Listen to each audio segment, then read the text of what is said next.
Hello there from BPL. For this tutorial, we will be going over how to set up your UX90-004M logger through HoboWare Pro.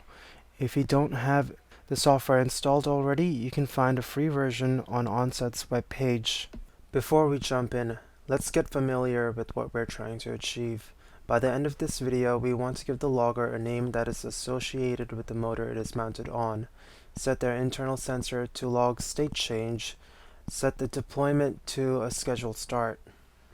Let's begin now. Start the HoboWare application and connect the logger to your computer. After this, select the Launch button on the top menu bar. This will open up the Launch Logger dialog box where all configuration settings can be made. The first thing we will do is change the logger's name to reflect the motor it is going to collect data from. For example, if we are recording information from motor number 16, the logger will be named motor number 16. Now, for the sensor section, we will leave the internal sensor as state. This setting will help you monitor when the motor is running and when it is not. The information recorded is timestamped, so you can catch irregular motor activity. For example, in buildings with bad building maintenance, you can see motor function even though the occupancy of a building might be 0.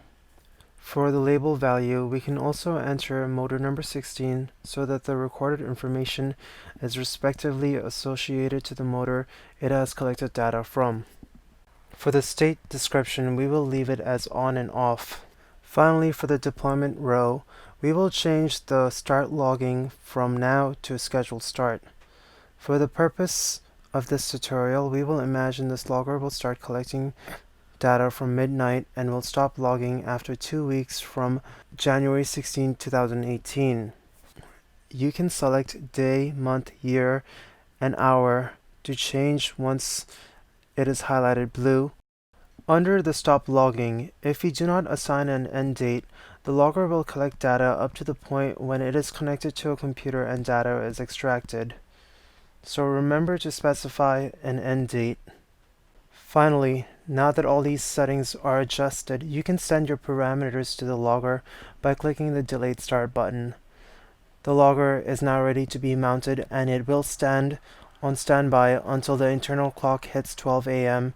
on January 16th and will end 2 weeks from January 16th, after which point it is ready to be extracted.